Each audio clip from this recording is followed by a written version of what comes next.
Kelly McClure with you. Today we're going to talk about this gorgeous gold and silver REVLIS 4C105. That means it's 4.5 feet tall, 105 branches. And here we have a really great example of the initials AG. I have more than one example of her work, and we wish we knew who that was, but we don't.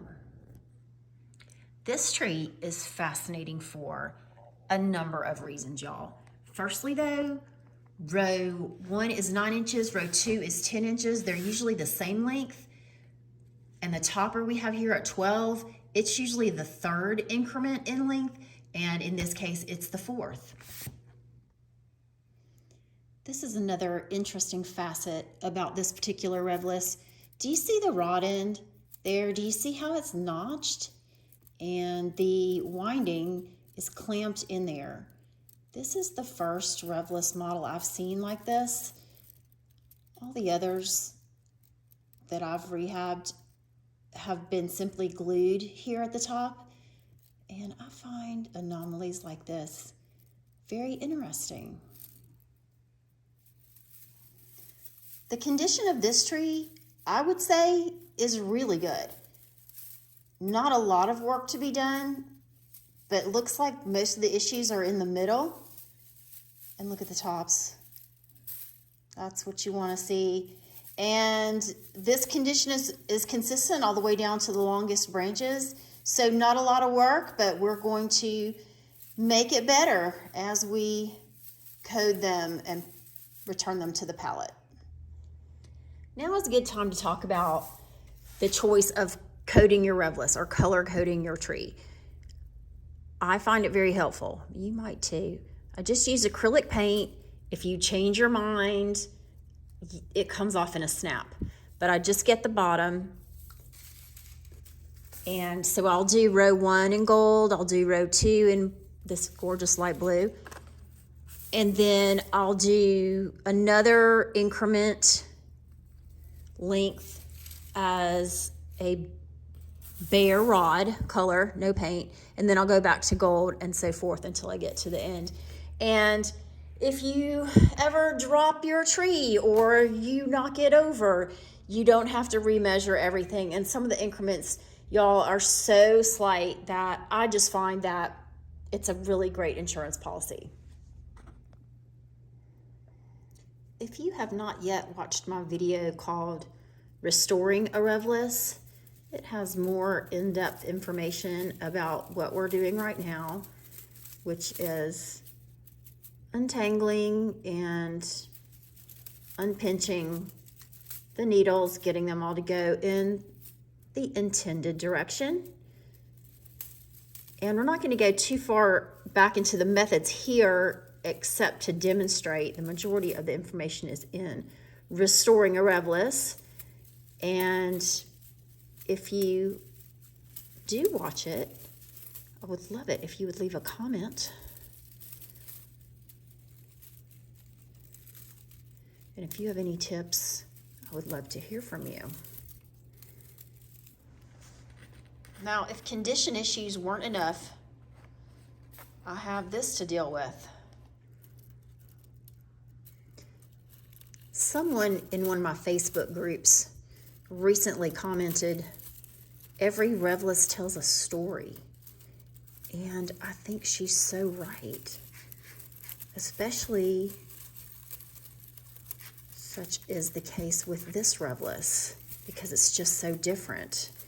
And the differences could be part of a bigger story. We just don't know yet. I have been dying to get to this part to show you guys this octagon-shaped pole. And I have another REVLIS with an octagon-shaped pole. However, this is the hallmark of stainless metal craft. And stainless metal craft used a lot of REVLIS patented designs, like the slanted join. As you can see here, I got paint on my finger. and the whole pattern and some other things that are REVLIS patents, the storage palette, and there's more. So there's a connection.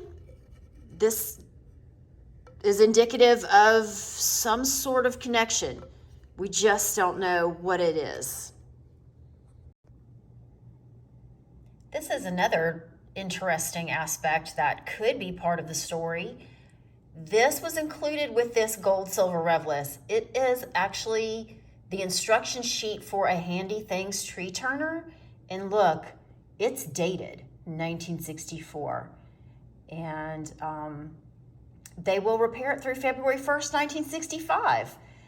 So this does not necessarily date the tree, but it's interesting to think about that it could date the gold silver REVLIS to 1964. So again, we just don't know. I fill out a spreadsheet for each of my trees, starting with the basics, and then if it's a taper tree, there will be a legend. This is the work we just did with our gold and blue color coding. And worth noting is that the topper's 12 inches, and then the fourth increment, as we stated before, is 12 inches. So I try to make sure those fall in and become the same color because they're the same length. And then rows 2 and 3 are both 10 inches, so they're both coated light blue, but I put them on separate lines because row 2 is a 4-branch row and row 3 is an 8-branch row. This line is an example of how things can vary from tree to tree, even though they share the same model number, especially with the REVLIS company, the trees being handmade. So here we have rows 10, 11, and 12, all being 15 inches, which seems out of sync with the pattern here. However, measuring twice verifies that this is the way AG decided to make the tree on this particular day. Guys, thank you for joining me for Talking Trees. I hope you will click like and subscribe to the channel. If you have any tips or tricks that you would like to share, drop me a line via thealuminumforest.com. Until next time, cheers!